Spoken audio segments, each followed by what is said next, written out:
Entonces, continuaremos hoy la clase de farmacología. Y estábamos empezando a ver los antisecretores gástricos. ¿Ya?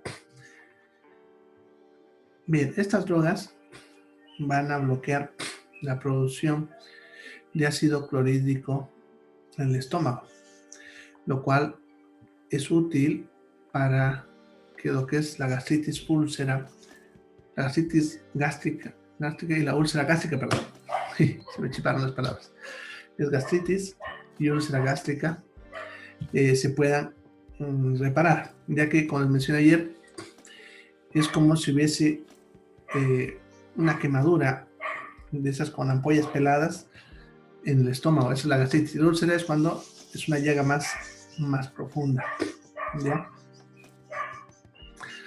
Ahora, cuando bloqueamos el ácido clorhídrico, la producción del ácido clorhídrico, al bloquear esto, el estómago entonces va a poder repararse a sí mismo, cosa que mientras esté produciendo jugo gástrico, se va a seguir quemando y no va a dejar que cure. Ya el reflujo gastroesofágico, que se acuerdan que se había mencionado ayer, que sería cuando el contenido del estómago se vuelve hacia el esófago cuando nosotros nos recostamos. Ya, entonces este caso también ayuda a disminuir la producción del jugo gástrico y por lo tanto eso favorecería su recuperación. Lo mismo en la dispepsia y la hiperacidez. En cuanto a la pancreatitis, les había mencionado que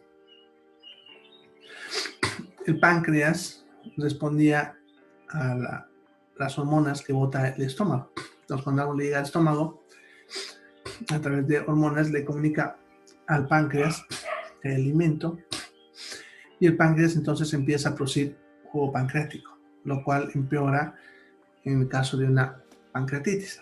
Entonces, nosotros apagamos al estómago, también apagamos al páncreas y dejamos que el páncreas se repare a sí misma. Entonces, por eso sirve también al tratamiento de las pancreatitis. Bien. Entonces, como les decía, estas drogas lo que hacen es bloquear la producción del ácido clorhídrico. Y bueno, como ya hemos adelantado la explicación, se dividen en dos grupos, los antihistamínicos y los inhibidores de la bomba de protones. Ya, los dos hacen el mismo efecto, pero la diferencia es que este bloquea al receptor de histamina y este no bloquean a la bomba de protones. No vamos a entrar mucho en eso, que es bastante profundo lo que es la biología molecular, así que no vamos a entrar en eso, pero así trabaja. Ahora, de los antihistamínicos tenemos, como ven, 4, que en realidad la droga original es la cimetidina, y de ahí se han derivado la ranitidina, famotidina y nacitidina. Actualmente, las que todavía seguimos usando serían la ranitidina y la famotidina. La famotidina cada vez menos, sin embargo, todavía se encuentra porque es económica comparada con otras drogas. ¿Ya? Pero la que más usamos de este grupo es la ranitidina. ¿Ya? Ahora, en el grupo de los inhibidores de la bomba de protones, el más usado es el omeprazol, que incluso es más usado que la ranitidina y la famotidina. ¿Ya? Su efecto a nivel gástrico, el omeprazol, es muy efectivo, ¿ya? Y por eso es el más usado de este grupo de drogas que estamos viendo. ¿Ya? Sin embargo, lo que es las otras que ven, lansoprazol, pantoprazol, rabeprazol, son alternativas que se pueden usar bajo ciertas circunstancias. Una de ellas es que cuando se usa cualquiera de estas drogas, no importa cualquier grupo, después de un tiempo de usarlas, pueden, en vez de ayudar, empeorar la situación, porque se ha visto que producen algo que se conoce como efecto de rebote. Después de un tiempo de usar una de estas drogas, en vez de bloquear la producción, empieza a estimular la producción del ácido gástrico. En otras palabras, hace ese efecto rebote. Por eso normalmente cuando hacemos tratamientos prolongados, estamos hablando más de 15 a 20 días, hay que rotar, ¿no? Por ejemplo, el paciente empezó con omeprazol y en la mayoría de las que son agudas, con 15 días de tratamiento basta. Pero si es una de esas crónicas, gastritis crónica, por ejemplo, que suele haber a veces, a los 15 días tengo que rotar a otro. Entonces, yo, por ejemplo, empiezo con omeprazol, a los 15 días cambio a ranitidina por otros 15 días. Si necesito un poco más de tratamiento, vuelvo a rotar a omeprazol, ¿no? Entonces, a los 15 días. Y en algunos casos cambio a lansoprazol, pantoprazol, rabeprazol, ¿no? Esas alternativas. Ya son un poquito más caras, por eso prefiero no usarlas mucho con mis pacientes, pero en algunos casos llego a usarlas, ¿no?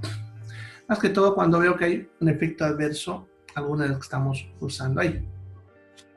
Ahora, en cuanto a sus contraindicaciones, como pueden ver, solamente es una: embarazo y lactancia. No hay más. ¿Eso qué significa? Que se puede usar en cualquier persona, siempre y cuando obviamente no haya embarazo o lactancia, ¿ya? Ahora, aquí hay un pequeño problemita. En las embarazadas a veces, cuando el útero crece muy rápido, o en algunas que su útero es bastante grande porque el niño es grandote, a veces les aplasta el estómago y eso hace que haya reflujo y a veces sufren de hiperacidez, ¿no? Y en ese caso tendría que dar esta droga, pero no puedo, ¿ya? Ahorita les va a dar la solución. Sin embargo, es una de las situaciones en las que debería usar, pero el embarazo me contraindica su uso. Bien, efectos adversos son, podemos decir, no muy frecuentes, pero tampoco así raros, porque los hay, pero no son tampoco muy frecuentes para estar todo el tiempo pendiente de eso. Ya, como ven, pueden ser diarrea, cefalea, somnolencia, más que todo con los antihistamínicos como la ranitidina y la famotidina, pero tampoco es tan intenso como los otros que vamos a ver más adelante. Puede haber mialgia, que es dolor muscular, galactorrea. Bueno, estos últimos 4 solamente se ven en pacientes que consumen estas drogas por largos periodos de tiempo. Los pacientes que tienen problemas gástricos crónicos, más que todo, ya como gastritis o úlcera gástrica crónica, ¿ya? Porque estos efectos no aparecen con unas cuantas dosis. ¿Cuáles son? Galactorrea, que es cuando la mama empieza a producir leche, ¿ya? Y este efecto, por si acaso, es tanto en hombres como en mujeres. Y obviamente hay que explicarlo porque ustedes imagínense, si una mujer se da el susto de que sus pechos están produciendo leche, si está embarazada, imagínense el susto que se da el hombre, ¿no? Entonces, hay que avisar que puede ser un efecto adverso cuando están tomando por mucho tiempo. Ahora, si es corto el tratamiento, no necesitan advertirlo. La ginecomastia es cuando crecen las glándulas mamarias en el hombre, ¿ya? Eso es ginecomastia. Le crecen al hombre los pechos, como podemos decir, ¿ya? Y también obviamente va a generar bastante. Claro que para esto tendría que tomar por mucho, mucho tiempo. Pueden tener disfunción eréctil, que eso es impotencia sexual masculina, no va a poder tener una erección, ¿ya? Y amenorrea, en el caso de la mujer, que significa que se le va a cortar el periodo por más de 60 días, ¿ya? Entonces, estos efectos, como digo, solamente se ve en personas que toman bastante tiempo, ¿ya? En los tratamientos que son la mayoría cortos, no vamos a ver estos efectos. Ya lo máximo vamos a ver diarrea. Por decir que no son tan frecuentes, pero tampoco son raros. ¿Ya? Bien, en sí son de uso seguro. A pesar de estos que obviamente serán incómodos, como ven, no ponen en riesgo la vida del paciente y dependiendo del paciente es tolerable, ¿no? Porque a algunos pacientes, por ejemplo, de la tercera edad no les interesa estas cosas. Pero bueno, eso depende del paciente. Entonces, el siguiente grupo serían los antiácidos, ¿ya? Los antiácidos son drogas que su efecto va a ser neutralizar de alguna manera el ácido clorhídrico del jugo gástrico. Ya, estos no bloquean la producción, como el antiogrupo. O sea, el paciente va a seguir produciendo su jugo gástrico.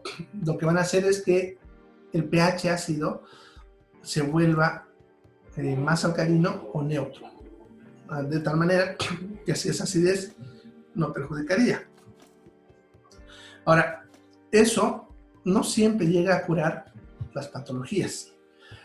Puede camuflar los síntomas y por lo tanto puede que cuando deje de tomar la droga el paciente vuelva a sentir lo mismo. Entonces, por eso no se usan como la droga principal del tratamiento de estas enfermedades. Pero como están viendo aquí, dice como coadyuvante. Eso significa que si yo tengo, por ejemplo, un paciente con gastritis, le voy a dar algunos de los que hemos visto hace ratito, omeprazol o ranitidina, o alguno de esos, lansoprazol, pantoprazol, ¿ya? Pero le asocio uno de estos, ¿ya? ¿Por qué? Porque, por ejemplo, el omeprazol y las otras drogas van a hacer su efecto, es cierto, pero no me va a aliviar rápidamente los síntomas, ¿ya? Como el ardor y el dolor. En cambio, estos de acá sí me van a aliviar los síntomas, aun cuando no la curen. Entonces, yo combino ese efecto, ¿no? Uso un antisecretor para que empiece a hacer el proceso de que no produzca ácido, por lo tanto empiece a curar, y un antiácido para aliviar la sintomatología, ¿ya? Entonces, por eso es como coadyuvante, ¿ya? Si yo quiero curar una gastritis, no basta con esto, tengo que darle el antiogrupo, ¿ya? Ahora, el único caso en que pudiese usar solito esto sería en el embarazo. Es lo que decía hace rato, ya en el embarazo no le podemos dar ninguno de los antisecretores, porque es justamente una contraindicación de eso. Pero le puedo dar un antiácido, ya que los antiácidos, si bien algunos se absorben muy poco y por lo tanto no suele verse efecto sobre el feto, ¿ya? Y la mayoría no se absorbe en cantidad importante, ¿ya?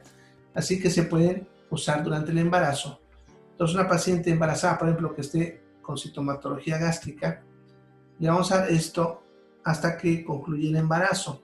Además de eso, le vamos a dar algún tratamiento dietético o hacer que coma de a poquito y no mucho de golpe, ¿no? Así también ayudamos a reducir la sintomatología. De tal manera que cuando ya desembarace, pudiésemos ya pensar en darle las otras drogas, dependiendo de si sí o no, porque muchas, cuando desembarazan, desaparece todo su malestar. ¿Ya? Entonces podemos usarlo como coadyuvante para gastritis, úlcera gástrica, hiperacidez y dispepsias, ¿no? Para esas patologías. ¿Para cuáles son? Como ven, son varios, muchos no se usan, ya, voy a explicar por qué, y algunos pudiesen usarse en circunstancias especiales, ¿ya? Bien, por ejemplo, el bicarbonato, que es un producto que lo deben conocer porque incluso se usa hasta en la cocina, ¿no? Para hacer tortas, el famoso polvo de hornear, ¿ya? Y lo usan los mascadores de coca, el bico. ¿Ya? El bicarbonato de sodio es un antiácido y se lo puede usar de esta manera, ¿ya? Hasta hace un tiempo yo no lo ponía, pero lo voy a poner porque ha empezado a aparecer en productos farmacéuticos en combinación. Por ejemplo, el omeprazol de Vago viene con el nombre de Ulcosol y ha sacado un producto que se llama Ulcosol Rapid, que viene en sobrecitos, en polvo, donde viene omeprazol más bicarbonato, de tal manera que se usa en pacientes que están con mucha sintomatología y se usa para empezar el tratamiento, ¿no? Entonces, pacientes que están muy adoloridos, con acidez, ardor, se le da un Ulcosol Rapid, ¿ya? Y ya luego al día siguiente se le puede dar ya Ulcosol, o sea, omeprazol puro, ¿ya? Entonces, esto se está usando actualmente para ayudar a hacer desaparecer más rápidamente la sintomatología. Sin embargo, no es aconsejable usarlo por mucho tiempo. Entonces, por eso decía hace ratito, solamente un día o tal vez 2 días. Porque el bicarbonato sucede que puede producir ese efecto rebote del que estaba hablando. Como lo alcaliniza mucho el estómago en respuesta produce mucho más ácido para tratar de mantener un pH adecuado. ¿Ya? Y eso puede ser contraproducente. Entonces no es aconsejable tomarlo seguido. Pero una vez para aliviar los síntomas, o hasta dos, pudiese funcionar. El carbonato de calcio, no sé si han escuchado hablar de esto, yo he hablado otras veces del carbonato de calcio. Ya, aunque ustedes no lo crean, es la cal. Ya, la famosa cal, el carbonato de calcio, o el estuco que usan para las construcciones. Eso es carbonato de calcio. Claro que no estoy diciendo que vayan y saquen su techo y tomen esto cuando tengan aceites, ¿no? Obviamente, ¿ya? El carbonato de calcio también actúa de la misma manera y igual que el bicarbonato de sodio, ha empezado también a aparecer de nuevo, porque antes se usaba y se lo retiró, ¿ya? Por el mismo efecto del bicarbonato. Alcalinizan mucho el estómago y eso hace que el estómago responda produciendo más ácido. Sin embargo, se está usando actualmente en combinaciones de productos como los que estaba mencionando, que están entrando, ¿ya? Ahora, lo que son el hidróxido de aluminio y el hidróxido de magnesia son tal vez los que más se usaron hasta hace un tiempo atrás. Ya, el hidróxido de aluminio, ahorita solamente hay un producto, el Alumagel, que está entrando, ¿ya? Y el hidróxido de magnesio es el producto llamado leche magnesia. Si alguna vez lo han escuchado, o hasta de repente lo han tomado, ¿no? Porque se usa también como laxante. Ahora, sucede que alguien, no sé si por error o experimentando, en algún momento combinó hidróxido de aluminio con hidróxido de magnesia, ya al mismo tiempo, y obtuvo un resultado muy bueno, de tal manera que de esa combinación del hidróxido de aluminio y el hidróxido de magnesia salió una nueva molécula llamada magaldrato. Entonces el magaldrato en sí es la combinación de esas dos. Ahora, sucede que este magaldrato no solamente ayuda a neutralizar el ácido, sino que forma un tipo gel que se pega a las paredes del estómago, actuando así como una barrera protectora del ácido, lo cual le da esa ventaja extra, ¿ya? Entonces no solamente bloquea la acidez, sino también está viendo protege al estómago, ¿ya? Y eso es lo que ha hecho que el magaldrato actualmente sea el antiácido más usado. Los mayores productos de antiácidos que puedan conocer como Antiax, el Bonagel, Neutravit, Antiax, son magaldrato, ¿ya? Ahora de repente, si ustedes ven por ejemplo en el Bonagel, dice hidróxido de aluminio e hidróxido de magnesia, o sea ellos no le ponen el nombre de magaldrato, le ponen los dos de arriba, ¿ya? Pero es el magaldrato, ¿ya? Bien, entonces, una vez que se descubrió esta ventaja del magaldrato, se han tratado de sacar moléculas parecidas como el almagato y el sucralfato con algún resultado, podemos decir, parecido, ¿no? Pero no han podido reemplazarlo, ¿ya? Ahora, entonces, actualmente, no se olvide, uno de los antiácidos más usados es el magaldrato, por ese efecto ventajoso, ¿ya? El hidróxido de aluminio y de magnesia ya no se usa mucho como antiácido. Y el hidróxido de magnesia, bueno, se sigue usando como su efecto laxante. De todas maneras, si alguna vez no tuviésemos magaldrato, ya saben, pueden usar eso. La leche de magnesia es un producto que se encuentra en cualquier farmacia, incluso hasta en farmacia, y eso más que todo es una recomendación para cuando uno se va a pueblo. Porque aquí en la ciudad, pues, encuentra todas las moléculas, pero si se va a un pueblo, cuesta encontrar algunas, pero hidróxido de magnesio hay. Lo único que hay que tener en cuenta es la dosis. Si usan 5 ml en un adulto, le va a producir simplemente un efecto antiácido. Pero si dan 10 ml, le va a producir diarrea, porque es un laxante. ¿Ya? Bien, luego tenemos el bismuto coloidal, que este es un antiácido interesante. No es muy conocido por nosotros, no es muy usado en nuestro medio. Se suele conocer como leche rosada. Ya viene con nombre de bismutol. Ya, su efecto antiácido, podemos decir, es similar a los otros y no le gana al magaldrato. Sin embargo, tiene una pequeña ventaja. Tiene un efecto antiséptico. lo cual sirve para usarse en algunas patologías. Por ejemplo, en cuadros diarreicos, por diarreas infecciosas, se puede dar bismuto y eso solito, sin necesidad de antibióticos incluso, puede llegar a curar el cuadro diarreico. Por eso su efecto antiséptico. Y hasta hace unos años se descubrió una de las causas principales de la gastritis, que es una bacteria, el Helicobacter pylori, que es una bacteria difícil de matar, ¿ya? Entonces, para poder matar esta bacteria Helicobacter pylori, que es uno de los principales productores de gastritis o úlcera gástrica, ¿ya? Se combinan varios antibióticos, como la amoxicilina, claritomicina, metronidazol, etc. Entonces, actualmente se dan combinaciones de omeprazol más claritomicina, amoxicilina, así por una semana. Y de antiácido pudiese usar cualquiera, pero el dar bismuto le da la ventaja que también ayuda a exterminar a esta bacteria. Entonces, cuando tratamos el Helicobacter pylori, es muy útil usar el bismuto, ¿ya? Esa es su principal ventaja del bismuto, que viene con nombre de bismutol. Bien, entonces, eso en cuanto a las características especiales que puede tener cada uno. Bien, contraindicaciones. En realidad, como ven, insuficiencia renal en diabéticos. Ahí esa comita, bórrala porque fue un error mío. Es insuficiencia renal en diabéticos. ¿Y por qué no se usa en ello específicamente? Tiene que ver con el aluminio y el magnesio. Sucede que, como les decía, de estas drogas generalmente no son muy preocupantes porque no se suelen absorber en grandes cantidades sus componentes. ¿Ya? La mayoría, por ejemplo, con el magaldato, se absorbe muy poco. ¿Ya? Sin embargo, los pacientes diabéticos que tienen ya problemas renal, se ha observado que tienden a acumular aluminio o magnesio.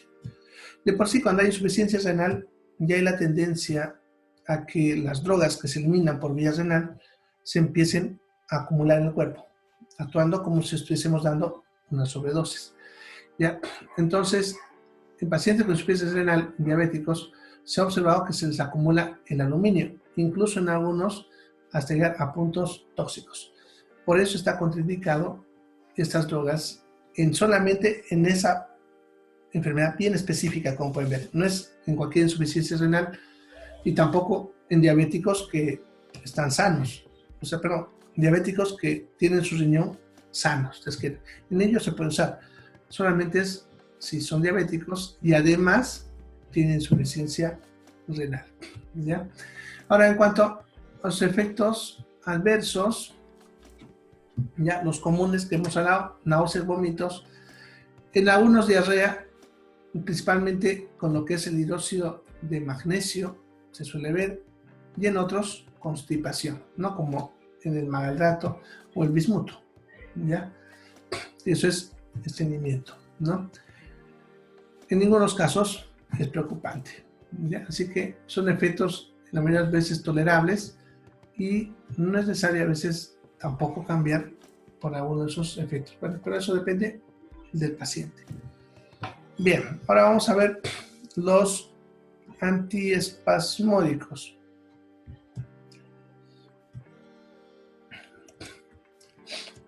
Los antiespasmódicos, son drogas que sirven para hacer que los espasmos desaparezcan, de ahí el nombre de antiespasmódicos. Pero ¿a qué se refiere esto? A los cólicos, ¿ya? Sucede que los cólicos, como el cólico intestinal, es un espasmo de estos músculos. Ya tengan en cuenta que el intestino es un órgano muscular, o sea, su estructura está formada por músculo, por eso produce movimiento. Ahora, el dolor cólico es un dolor que se produce por un espasmo. ¿Qué es lo que pasa? Sucede que los vasos sanguíneos que alimentan al intestino atraviesan la capa muscular del propio intestino, de tal manera que si esto se contrae muy fuerte, no dejan pasar sangre hacia la parte interna del intestino, que sería la capa que se cubre por dentro, que sería la mucosa. Por lo tanto, esa mucosa temporalmente no recibe sangre. y eso hace que empiece a sufrir y libera sustancias que estimulan el dolor, ¿ya? Entonces, si se dan cuenta, el dolor cólico es un dolor producido por la falta de sangre de estos tejidos, pero es porque el músculo se está apretando muy fuerte, ¿ya? Ahora, si yo a un paciente con un cólico de esto le doy un analgésico, no le va a funcionar muy bien. Pero si doy un antiespasmódico que no es analgésico, sí funciona bastante bien, porque al relajar estos músculos ya no se apretan y por lo tanto la sangre pasa bien y el dolor obviamente ya no hay, ¿ya? Vamos a conocer los dolores cólicos porque característicamente son dolores que vienen de rato en rato o de rato en rato empeoran. No todos ustedes ya han debido tener alguna vez una infección intestinal y han tenido ese dolor cólico, ¿no? Ese dolor que viene y aprieta fuerte, dura unos segundos y luego baja, ¿no? Después de un rato otra vez aprieta y luego baja. Es el dolor cólico, ¿ya? Ahora podemos tener cólico en cualquier estructura que tenga músculo liso. Estamos hablando del intestino, del riñón, las vías biliares, como la vesícula y el útero. Ya entonces, por eso dice, vamos a usar para el tratamiento de los cólicos de origen intestinal, que suele aparecer en las infecciones, renal, que se suele ver en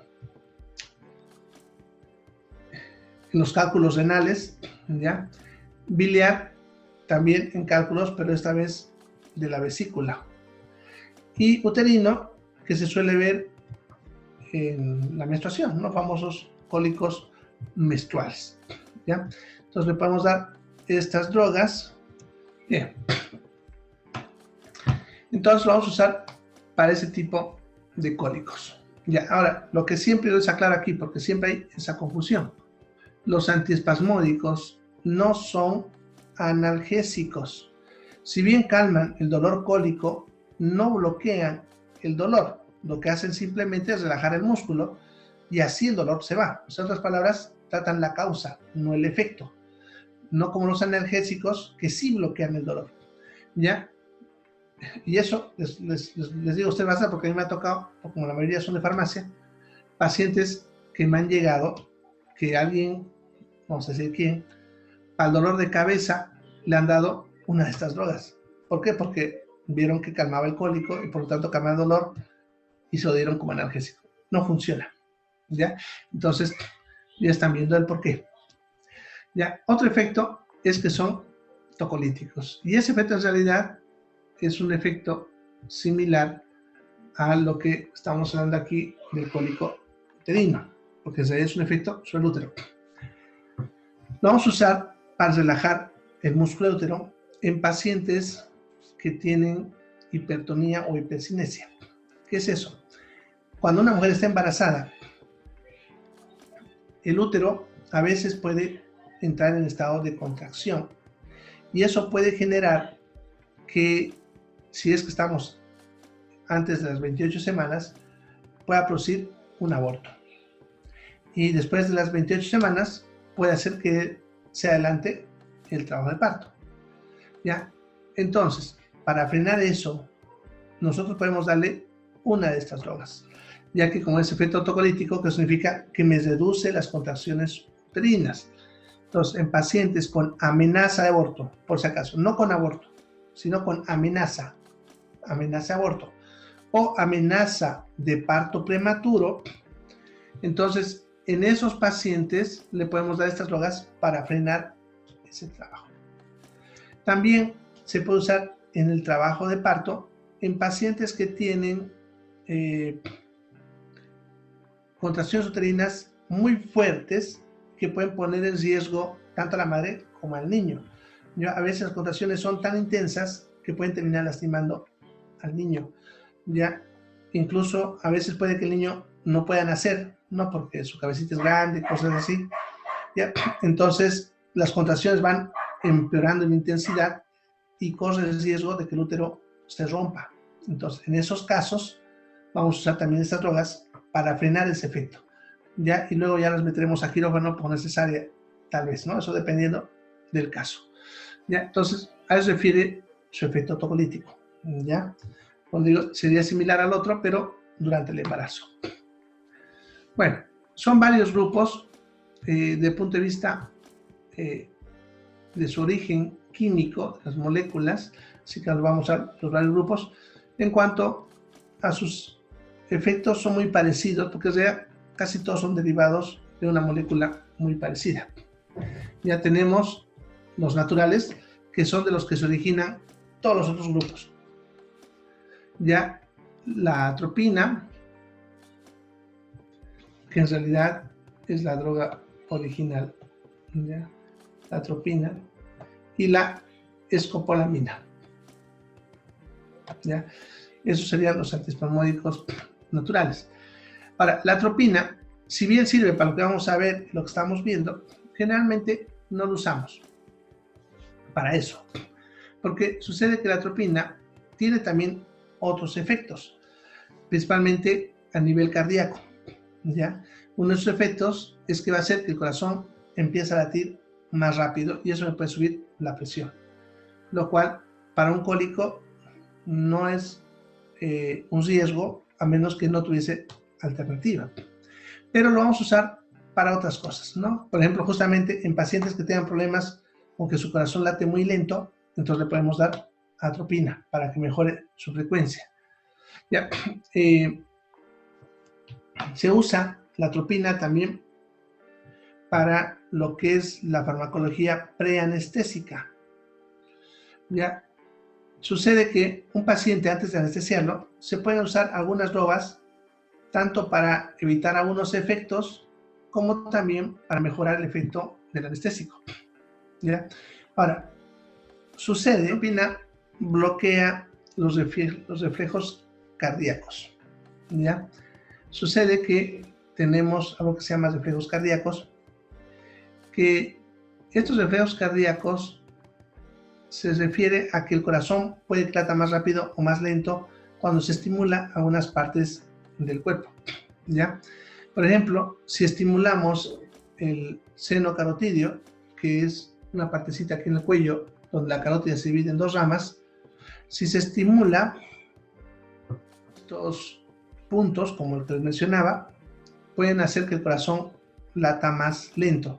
Cuando se opera abdomen, también entre las vísceras del intestino hay unos ganglios que al tocarlos también pueden producir esta respuesta. O cuando se aprieta el ojo, en cirugía de los ojos, ¿ya? Entonces, para evitar que el corazón responda a estos reflejos, le damos atropina. Otros problemas cuando un paciente está anestesiado es que él produce más saliva y el problema es que como ha perdido los reflejos para poder toser, ¿no? O para poder escupir, además que esté inconsciente, esa flema se le va a empezar a acumular en la faringe y puede producir dificultad respiratoria. Entonces la atropina, entre unos efectos, es que produce sequedad de la boca, haciendo que las glándulas salivales dejen de fabricar saliva. Entonces también al colocarle esto antes de la anestesia, ya no nos estamos preocupando por la saliva que se puede acumular en la garganta. ¿Ya? Entonces, para eso se usa, otra cosa para lo que se usa. Y también en los ojos, para la cirugía de los ojos, se suele usar para abrir las pupilas, para dilatar las pupilas, a ciertos procedimientos que hacen los oftalmólogos, ¿ya? Entonces, más que todo para esos efectos, ya, pero están viendo que pertenece a este grupo. Luego tenemos los sintéticos con estructura de amina terciaria. Ya, son derivados, obviamente. Si dice sintéticos, son que se ha estudiado las moléculas y se ha tratado de imitarlas artificialmente. No se han obtenido de ningún producto natural. De los cuales está la miquelina, trimebotina y dicicloverina. Y uno de los que más usamos es la trimebotina. Es un antiespasmódico suave, comparado con los otros. ¿Ya? Y a nivel de intestino, lo interesante es que reduce su contracción, pero al mismo tiempo estimula que se mueva. ¿Ya? Entonces hace que el músculo siga trabajando, si ustedes quieren, pero sin que se contraiga muy fuerte, lo cual es muy útil para el tratamiento de algunas patologías como lo que es el colon irritable. También se puede usar en pacientes que están inconscientes, como pacientes que están, por ejemplo, en terapia intensiva y que no están pudiendo mover el intestino, ¿ya? Entonces se usa para eso la trimebutina. Luego tenemos los sintéticos con estructura cuaternaria,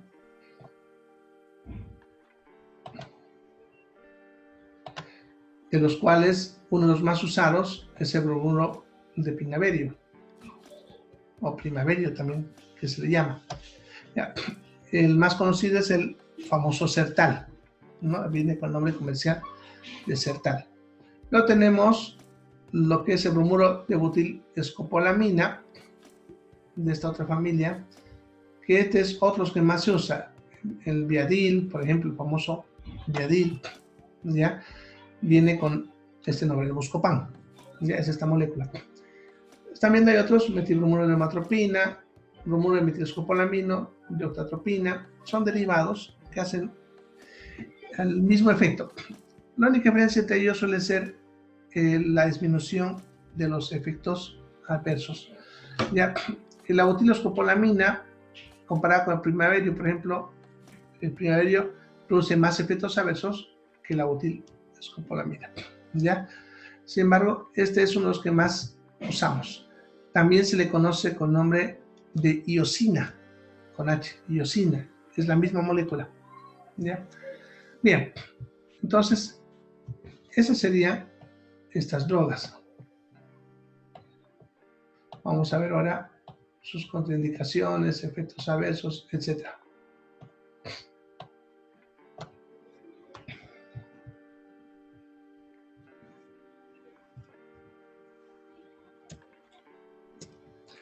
Bien, entonces, como contraindicaciones, el glaucoma, que ya les había hablado anteriormente, que es cuando aumenta la presión del líquido dentro del ojo, ¿no? Se ha visto que estas drogas, como tienen ese efecto también a nivel ocular, pudiesen empeorar esa patología. La miastenia gravis, que es una enfermedad en la cual los músculos se van paralizando de forma progresiva, ya algunas drogas tienden a empeorar esta patología. En este caso, esta estaría en ese grupo, pero también está contraindicado. Por si acaso, no la produce, pero la empeora. ¿Ya? Pacientes con obstrucción intestinal. No se olviden que estas drogas son relajantes del músculo del intestino. ¿Ya? Y si tuviese una obstrucción, si nosotros le damos un relajante, más bien se trancaría más, ¿no? Entonces, no se da para eso. En cuanto a la próstata, que algo que ya les había explicado anteriormente. ¿Se acuerdan que les dije que cuando el paciente tiene enfermedad de la próstata, su próstata a veces se crece, se hincha, y esto aplasta a la uretra que pasa por el medio de la próstata? Entonces, para resolver normalmente esa obstrucción, la vejiga, su músculo se vuelve más fuerte, ¿ya? Y eso hace que consiga hacer pasar la orina a través de esta obstrucción. Sin embargo, si yo le doy una droga como estas, que son relajantes desde músculo, entonces la vejiga se va a relajar y por lo tanto no va a poder empujar a la orina y no podrá orinar, ¿no? Y uno de los efectos a eso justamente de ese problema será el hecho de que produzca retención urinaria. ¿Ya? Entonces no se vea en pacientes que tengan enfermedades de la próstata. Silvia, ¿tienes alguna pregunta? Sí, ¿qué droga es esta, doctor? Es que se me colgó el internet. Ya. Sí, están fallando los de Tigo, creo. Ya son contigo 4 sí. que me están contando que tienen problemas. Parece que están haciendo algo en su red y están bloqueando algunas vías. Bien. Aquí está, los antiespasmódicos. Estamos viendo los antiespasmódicos. Los habíamos clasificado según su química en estos grupos. Y ahorita estamos viendo ya de todos sus contraindicaciones y efectos adversos. ¿Ya? Es de los antiespasmódicos. Bien. ¿Está bien eso, Silvia, o algo más? El nombre, o sea, está dando, esas son las indicaciones de todas las drogas. De todos los antiespasmódicos, sí. Todo es lo mismo. Sí. Si ustedes ven que yo lo pongo así, es porque es lo mismo. Cuando yo veo que es diferente, los separo. Así como han visto de algunas drogas, dependiendo de las características. Si ven que está en uno, es porque son similares. ¿Ya? ¿Qué drogas entran aquí? La Viadil. Viadil, Buscopan, Sertal, espasmodiazol. Pero esos son nombres comerciales. ¿Ya? Esas drogas, por ejemplo, el Sertal es el bromuro de pinaverio. Lo que es el Viadil, el Buscopan, son el bromuro de butilescopolamina. Este de acá. ¿Ya? Doctor, ¿y qué pasa si uno lo coloca en vena? ¿Cómo? Si uno lo coloca puro Ahí, en vena. ahorita lo vamos a hablar. Justamente eso está en su precaución. Ahorita lo voy a explicar. Bien. Estamos en las contraindicaciones. Bueno, la próstata es lo que les decía. Pueden producir arritmias cuando se los coloca muy rápido en vena, ¿ya? Pero no en cualquier persona, sino en personas que son susceptibles. Por eso está como contraindicación en pacientes que ya tienen arritmias de base. Como puede alterar la función cardíaca, pudiendo hacer que el corazón lata muy rápido, muy lento, dependiendo de la arritmia que estimule, ¿ya? Entonces me puede alterar también la presión arterial. Por eso también está contraindicado en pacientes con hipotensión arterial o con hipertensión arterial, ¿ya? Entonces, en ninguno de los dos casos podemos poner. Para colocar esta droga, el paciente tiene que estar con un corazón sano y con la presión normal, ¿ya? Ahora, ¿qué efectos sabes puede producir?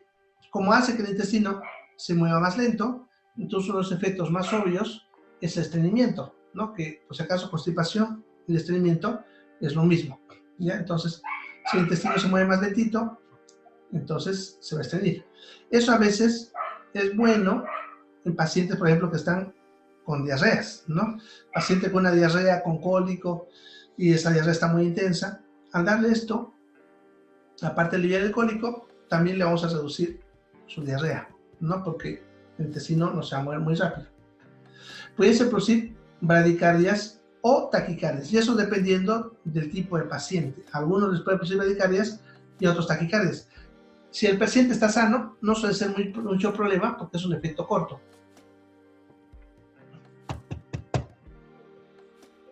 Bien, ¿ve? A mí igual se me quiere cortar.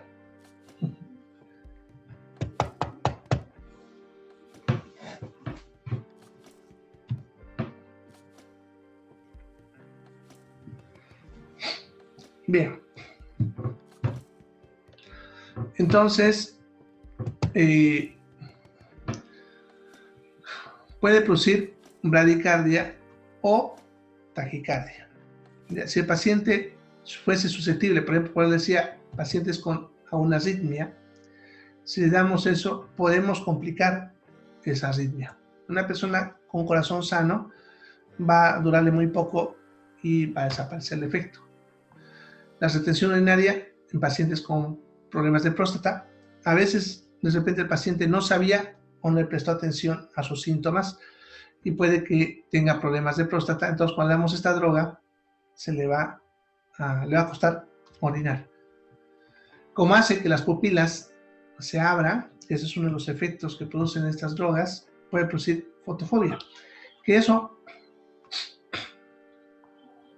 la palabra fotofobia significa miedo a la luz, pero en realidad no es que sea miedo, sino que la pupila está muy abierta y entonces entra mucha luz. Solamente imagínense ustedes que les pongan una pantalla de luz potente frente a sus ojos ustedes se taparían y oirían porque molesta una pantalla muy fuerte de luz. Lo mismo es acá, si la pupila está muy abierta, lo que para nosotros parece bien, para estos pacientes es como si estuviesen entrándole tanta luz que lo va a incomodar. Pueden producir sequedad en la boca, que es el efecto que les decía que justamente se busca cuando nosotros queremos anestesiar al paciente.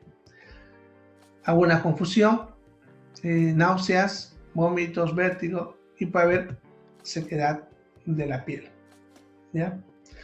Bien, ahora, hay un efecto que me falta ahí, que es cuando se usa endovenoso, suele producir una sensación de ardor o quemazón, ¿ya?